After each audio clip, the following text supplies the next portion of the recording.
Welcome to WCBS Author Talks here at the Adorama Live Theater in Hudson Square. I'm Rob Hawley with WCBS.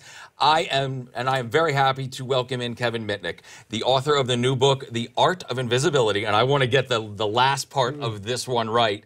The world's most famous hacker teaches you how to be safe in the age of Big Brother and Big Data, published by Little Brown & Company. Kevin, thank you so much for coming in. Thanks for having me on your show, Rob. It's a pleasure to be here. So before we get into what's going on in the book, why is this book important now in 2017? Well, actually, what gave me the idea to do the book, what inspired me, was Edward Snowden. So back in 2013, we learned that the National Security Agency was intercepting all our comms, our email, our phone calls, and I kind of knew it, but what Snowden did was like really confirmed it, and I wasn't really concerned about people trying to evade government surveillance, even though I believe that it's absolutely wrong and illegal to do, to surveil people without a warrant.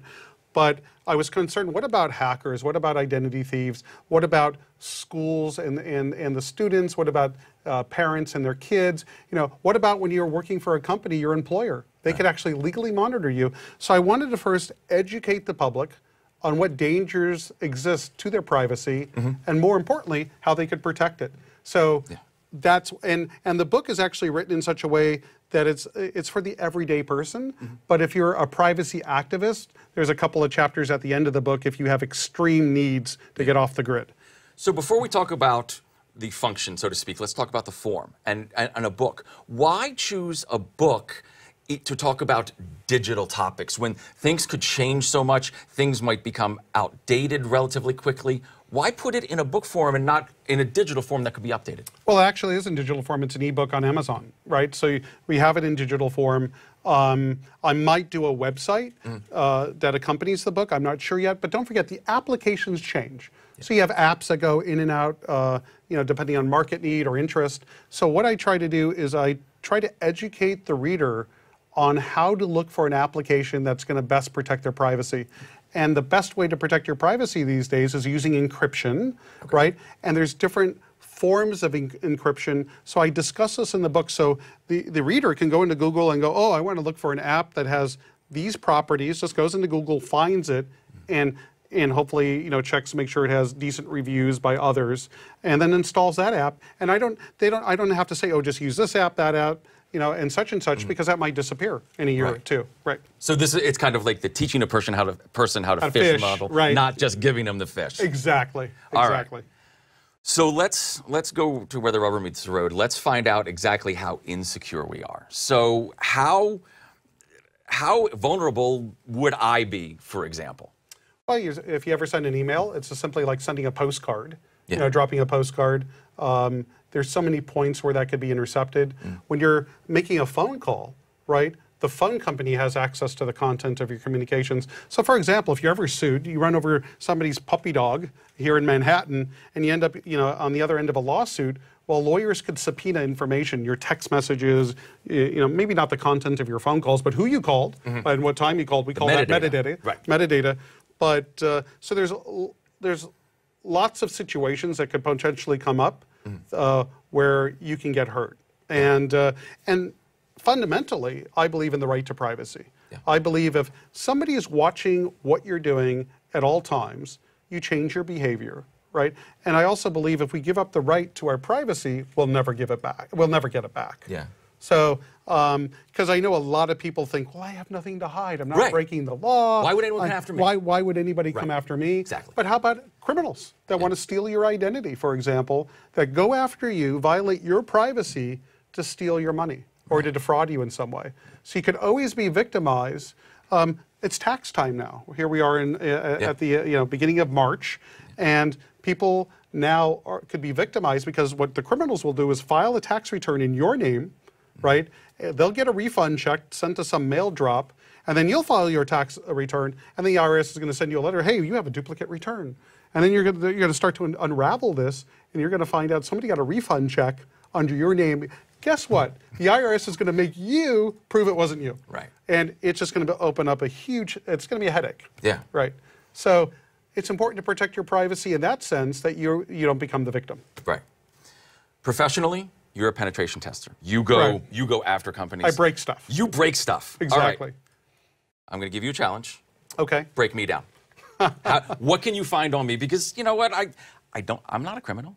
What can you find on me? Well, essentially, you live and work in America, I do. and people ask me all the time, how easy is it to steal somebody's identity? And it's super simple because there are databases out there for, for legitimate purposes like information brokers, for private investigators, for insurance underwriters, and that sort of thing. And you can gain access to these databases legitimately if you have a reason where you need access to some or all of the data. And you can look up somebody's social security number, their addresses for the last 10 years, their date of birth, their mother's maiden name. Pretty much all your personal identifying information is out there for anyone. And then what someone could do is take that information, go to freeannualcreditreport.com, plug that in, and then it's going to ask 3 to 5 multiple choice questions to verify your identity. But from the information that's available in these databases, you can answer the questions. Yeah. So then you can get the target's full credit report, which has partial account numbers on there. Right. But those account numbers are mathematically created using what we call the Loon algorithm, so you could actually work out the full card number. How is that going to hurt you? Let's say you have an AOL account, which I hope you don't have. I do not. Right, but John Brennan, ex-CIA director, did last year. And how these hackers were able to get in was by getting the payment card information, because when you go to AOL and say, oh, I no longer have access to my email address and I forgot my password, and I need access to my account, what they're going to ask you is, oh, how do you pay for your account, sir? Oh, what's your card number? And then they'll reset the email address, and then you could hijack that account. Happened to John Brennan, CIA director, and he had classified information in his AOL account. His SF-86 form, which is the form he filled out for his security clearance. Why this guy kept it on his AOL account, I'll never know. I'll never know. All right, so what can you find out about me? All right, let's take a look. All right, give me a second. So your last name, Hawley. Correct. Let me do that. H-A-W-L-E-Y. First name, Robert. Yeah. I got a clock on you. Are you here in New York or New Jersey? Where do I live? Yeah, like what area? That's all. What state? North Jersey. Okay, North Jersey. Okay, perfect. I got a clock on you. You're at like about 20 seconds so far. Okay, great. Let this run now. It's doing the search. Okay. And depending on how fast the internet here is. Okay, here we go. So take a look. So is this you, Robert? Yes. Helly. There's your social security number. This. Yes. Okay. It was actually issued in Maryland, so maybe that's where you were born? I was not born in Maryland, but I lived in Maryland when I was very young. Oh, okay. Is that your date of birth? It is. Great. Do you recognize this address? I do. Okay, in West Orange? Yeah. And then these are your your prior addresses, and these are phone numbers that could potentially be associated with you. What's scary is potential relatives. I don't know if these, if this is correct or not. Yes, they're all correct. They're all correct. Phone numbers that might have been yours. Yeah. This one is like 100% likely. Yeah, right? yeah. So here I have your phone numbers. I have your past addresses. It took a minute. It took a minute, right? And so this information, what people don't realize, is out there. So how do you protect yourself? Yes, that's the book. You can't take your data out of these databases. There's too many of them. It's already gone. The milk is already spilled. Right. But what you can do is protect yourself financially, at least. So what usually criminals will do is steal your identity to open a credit account in your name or hijack your bank account. So what you do is you put alerts on your credit card accounts and all your bank accounts so that if there's a withdrawal for, say, $10 or more, it sends you an email and or a text message. Right. And that way you detect it immediately. That way you could call the bank and resolve it. Yeah. For tax returns, right? You can go to the IRS website. You could order your tax transcript. You should do this at least, on an annual basis, and you can see if anybody else has filed returns under your name. Yeah. Right. People will do mortgage fraud. Think about all the potential fraud the criminals could do just by simply knowing your social security number. Right. So what you want to do is actually go to freeannualcreditreport.com before the bad guys do. Yeah. Run your 3 credit reports. Look and see if there's any credit lines that don't belong to you or inquiries that are suspicious, and follow up on them. Right. One of the things where I'll take this off the screen, by the way. Thank you. There you go. It disappeared. I no longer have access. One of the things that I found interesting in the book was the idea of, and you talked about the security questions, and the idea of using a red herring as a security question. So all the stuff that maybe I've put out there, just don't use it when you're answering those questions. Exactly, because Sarah Palin, right? Yeah. Her account was hacked by this college kid And how he hacked the account is went to her password reset questions. It asked, where did you meet your husband? Well, this kid went to Wikipedia, right? And he's looking and he's Googling, and it says that she married her high school sweetheart. So he just puts in high school, boom, right? Resets her password, gains access to all her email, and then brags about it, right? And that's how he got caught. So what I really encourage people to do is never, ever, and it's in the Art of Invisibility, choose your own password. Use a password manager. There's several out there. I prefer 1Password, using it in offline mode, but there's LastPass. There's a couple of applications that run locally on your computer called KeyPass and Password Safe. And what these applications do is when you sign up, when you first set up your account, it generates a random password. Or you could, you could change your current password. And every time you go to that website, you don't even have to think of your password anymore. It automatically fills it in for you. Right. Simple. It's not going to use the same password at more than one site. And very difficult for a hacker to crack. But it doesn't work with password reset questions, so you have to be smart. And pick something like, what's your mother's maiden name? Answer it with a kind of a different question, different answer. A lie. Lie. It doesn't. Lie. It's not a truth test. Exactly. What's the first concert you went to? So let's say it was Rolling Stones. Here you could say it's Def Leppard, right? Lie, and hopefully that will protect you. One of the tips I found interesting was your suggestion to buy a Chromebook. Why a Chromebook, and what should you use that for? Or iPad. So many people are always worried about their bank accounts getting hacked, right? Or their brokerage account, their credit card account. So people will spend $100 a year on antivirus software. Now it comes bundled with your computer in a lot of cases. You go buy a computer from Dell or HP, usually has it, but you have to pay the renewal fees. So if you double that to a couple $100, because Chromebooks are actually cheaper than iPads, what you do is you just use that Chromebook to access your bank accounts and nothing else. You don't store your passwords in the password manager on your real computer. You store it only on your Chromebook, and the only thing you access is your financials. So the chance that if a hacker breaks into your computer that you use on a daily basis, the chance that they're going to get access to your bank accounts are nil. They're going to have to break into the Chromebook, which is a much harder target. And you're not using it as often. Right. It's inconvenient. Right, exactly. Yeah, that's obvious. But if you want better privacy and security, unfortunately, it inconveniences you to some degree. Very early in the book, you ask, why aren't we more informed and why don't we care about our privacy? So I'm going to ask you to answer it. Why aren't we more informed? Why don't we care? Well, people feel they have nothing to hide. I'm not breaking the law. I'm not committing, I'm not doing any crimes. I'm not doing anything that anyone would care about. When I talk to Aunt Betty, it's about the latest chocolate chip cookie recipe. Nobody cares, right? But I'm a firm believer that if you take the attitude that you have nothing to hide and you basically give criminals, law enforcement agencies, intelligence agencies, your employer, your school, the permission, essentially that they can monitor your phone calls, your text messages, your internet activity. I believe that's a fundamental right that you have to protect your privacy. And when people say this, right, the first thing I ask them, oh, you have nothing to hide. Do you have a phone with you? Oh, yeah, I do. Oh, can you unlock it for me? I'd like to look at your phone and look at your text message and your emails. Oh, no, you can't do. Oh, and especially your pictures. Can I look at your? Oh, no. Oh, so you do have something to hide, right? So everyone has something to hide.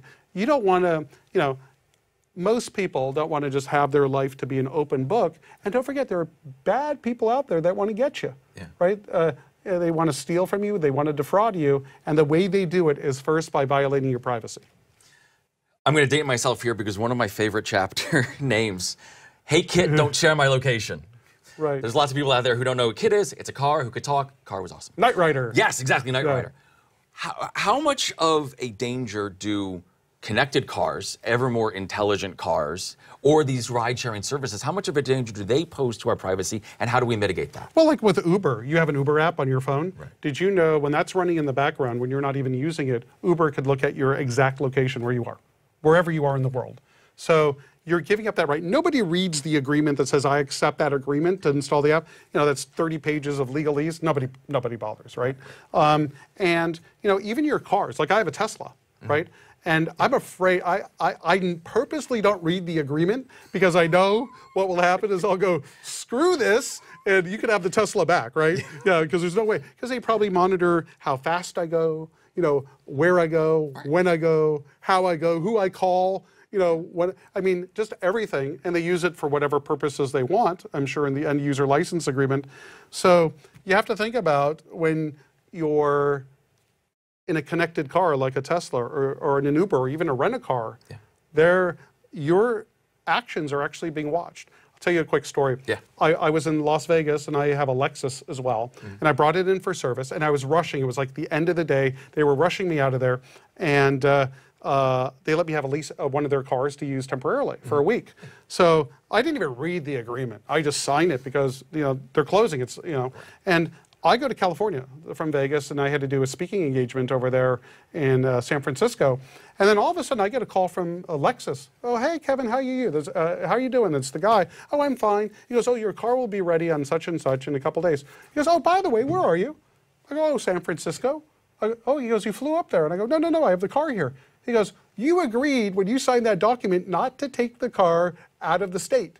He already knew, right? They already knew this, and I didn't know.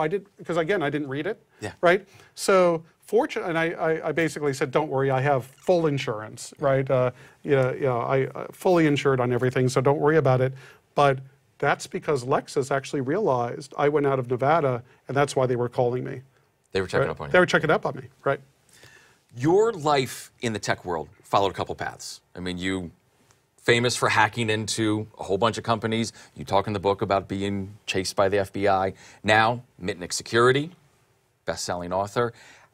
How do those two paths inform what you did in the book? And did one or the other speak to you about putting all this stuff in this book? Well, you have to understand how I got started. I was a young boy, and I was fascinated with magic. I used to watch The Magician, any type of magic show was out there. I used to ride my bike over to the local magic shop, watch these guys perform the tricks over and over and over again because I wanted to learn the secrets. Right. I wanted to learn the secrets to the tricks. Then when I ended up in high school, I met this kid who could do magic with the phone. He was what they called a phone freaker. Yeah, I remember freakers. And Steve Jobs, Steve Wozniak, remember back in 1975, they were building these blue boxes, right, to play with the phone company. And Jobs had the idea, oh, we'll sell these on Berkeley's campus. And with the money, the revenue they made from that, they actually bought the first components to build the Apple I, right? So they took a different direction. I wish I went in their direction, by the way. My direction was pranksterism. I love pulling pranks. So I would do things through my phone freaking abilities to change a friend's home phone to a pay phone. So whenever his parents tried to make a call, I would say, please deposit 25 cents. Then he would call me up all upset. Change it back. My parents are going to kill me. I changed it to a prison phone, collect calls only. Wow. So I started on this path, and then another kid introduced, said, hey, you might want to take a computer class. He introduces me to the computer science instructor. At first, he doesn't allow me into the class because I don't have the prerequisites. And then I show him all the magic I could do with the phone company. Allows me into class. The first assignment he gives the class is to write a Fortran program to find the first 100 Fibonacci numbers. I decide that's a boring program, and I write a program to steal the teacher's password, right? I give him the program. The teacher's all happy and excited. He goes, how did you do this? This is great. He puts up the program up on the board for everybody to see. So the ethics taught to young Kevin Mitnick that it was cool to hack. Yeah. So that's how I started. Yeah. So it was not about the money, not about causing damage, but about the thrill, the excitement, the pursuit of knowledge, the challenge, and the seduction of adventure. That's so much I've heard about the hacker ethos, the exploration of it all. Yeah, and today it's changed. Now it's all about the money, and it's about hacktivism and this sort of thing. But I'm very old school. So so I got myself into a lot of trouble, ended up in federal prison. I was in 8 months of solitary confinement because a prosecutor said I could whistle the launch codes to launch an ICBM, which is no, it's impossible. And then when I was let out of custody, Fred Thompson and Joseph Lieberman invited me to testify for Congress to help them better protect computer systems that are owned or operated by the federal government. So then came the opportunity to take this hobby, to take this passion I had with cracking security, cracking codes, and apply it to helping companies and government agencies better protect themselves by testing their security, by breaking in, finding their loopholes, and so they could shore up their defenses before the real bad guys go after them. Yeah, and that's what you do now. That's what I do now. And that's so what it's like Pablo Escobar becoming a pharmacist. That's a weird analogy, but we'll go I mean, it's a funny one. I mean, yeah, the guy wasn't a good guy, but I had to crack a joke. All right, my last question for you, because we could probably talk about this for a really long time, but you have a lot of suggestions in here for how to protect your privacy. And let's say I'm doing things like I have really good passwords. I use Tor when I'm surfing the web, but I don't use HTTPS everywhere. I'm proving to you that I read the book, and I keep forgetting to delete my browser history. Do the bad things that I'm doing undo the good that I'm doing, or do you gain some measure of invisibility by at least doing some of the good things? You get some measure of invisibility, right? Yeah. It really depends who your adversary that you're trying to remain invisible from, right? HTTPS everywhere, for the audience that doesn't know what that is, that forces you, when you use a website, it uses the secure website with the padlock. Yeah. It won't allow you to use the unsecure website. But how about John Podesta, right? Hillary's campaign manager, chief guy, he gets hacked, as we all know, by a hack that a 14-year-old could do. It was a phishing attack. So he receives an email, purportedly from Google, because he had a Gmail account, saying that his account was accessed from an unauthorized IP address. He doesn't know. He sends it off to his IT guy. IT guy sends it back saying, yeah, this is real. He goes ahead, clicks on the link in the email, puts in his password, changes it, but he doesn't know he just gave the bad guys his credentials. They log in, steal the email, they pass it over to WikiLeaks, and we know the rest of the story. What could have John Podesta done that would have made this attack not work, would have made it very difficult? Enable two-factor authentication, right? Yep. What two-factor is rather than just having your username and password, the website will text you a code, and you have to put that in as well. Or you might have an app on your phone, like I use Google Authenticator. Yeah. And now Google has released, and other sites do this as well, a push notification. So whenever you log in with your username and password, it pushes a message to your phone. Is this you? Yes or no? Right? You click yes, it logs you in. So if John Podesta had that simple countermeasure, a security control in place, he wouldn't have been hacked. Awesome. Lots of great stuff. The book is awesome. Kevin Mitnick is the author of The Art of Invisibility. The world's most famous hacker, I've got to read this, world's most famous hacker teaches you how to be safe in the age of Big Brother and big data. It is available right now. Thank you so much for coming in through the Adorama Live Theater in Hudson Square. For more author interviews, follow us on Twitter and Instagram at WCBS880books. You can also email us at books@WCBS880.com.